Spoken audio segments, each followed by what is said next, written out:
స్కూల్‌కొచ్చి దాదాపు 7.5 సంవత్సరం అవుతుంది. 7.5 సంవత్సరాల్లో మేమిక్కడ గమనించింది ఏందంటే, అమ్మాయిలు పాఠశాలకొచ్చేటప్పుడు ఆకతాయి అబ్బాయిలు కామెంట్ జేయడము, రకరకాలుగా వాళ్ళు స్కూల్ దగ్గరికి రావడము, ఆ తర్వాత చాలా మిస్‌బిహేవింగ్ జేయడము, అమ్మాయిలు పాఠశాల వదిలినప్పుడు, పాఠశాలకొచ్చేటప్పుడు అమ్మాయిల వెంటబడి పోయి కామెంట్ జేయడం, అట్లా చాలామంది కూడా పాఠశాల మానివేయడం కూడా జరిగింది. ఇదే సందర్భంలో మేము గతంలో ఒకసారి సిఐ సుధాకర్ రెడ్డి సార్ గారు ఉన్నప్పుడు మేము రిటర్న్ కంప్లైంట్ కూడా అక్కడ ఇవ్వడం జరిగింది. మాకు కొంచెం బ్లూ కోల్ట్ వాళ్ళను పోలీసులను ఏర్పాటు చేపించి ఉదయం 9 గంటలకు సాయంత్రం 4 గంటలకు కొంచెం పర్యవేక్షణ చేయమని చెప్పేసి సిఐ గారికి కూడా ఇవ్వడం జరిగింది. సార్ అక్కడ పర్యవేక్షణ చేస్తాము, అలాగే బ్లూ కోల్ట్ పోలీసులను కూడా ఏర్పాటు చేస్తాము, మీకు వీలైతే సీసీ కెమెరాలు కూడా పెట్టిస్తామని చెప్పేసి చెప్పడం జరిగింది. అందులో భాగంగా ఒక సీసీ కెమెరాను కూడా ఇక్కడ ఏర్పాటు చేయడం జరిగింది.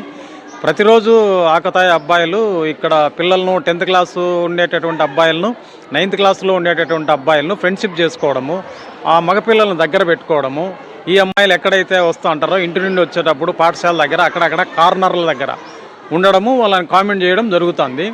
చాలాసార్లు ఉపాధ్యాయులను కూడా మేము మందలించడం జరిగింది వాళ్ళను. ఒకానొక సందర్భంలో గత 6 నెలల కిందట మేము ఉపాధ్యాయులమై మందలిస్తే మా హెడ్ మాస్టర్ని కూడా, ఇప్పుడున్న ప్రజెంట్ హెడ్ మాస్టర్ని కూడా నీ అంతు తేలుస్తాము, నీ కథ చూస్తాము, నువ్వు ఎట్లా స్కూల్కి వస్తావు అని చెప్పి బెదిరించడం కూడా జరిగింది. జస్ట్ 1 ఇయర్ బ్యాక్ కూడా ఇక్కడుండే పేరెంట్స్ అబ్బాయిలను మందలిస్తే ఆ పేరెంట్స్ మీదకి కత్తులు కటారులు తీసుకొని రావడం కూడా జరిగింది. ఎందుకు ఇట్లా వచ్చినారు అని చెప్పేసి అందరూ తలుపులు మూసేసుకున్నారు, ఎక్కడ ఏ అవాంఛనీయ సంఘటన జరుగుతుందో అని చెప్పేసి పిల్లలు కూడా ఇక్కడ బిక్కుబిక్కుమంటూ కాలం గడిపే పరిస్థితి అయిపోయింది.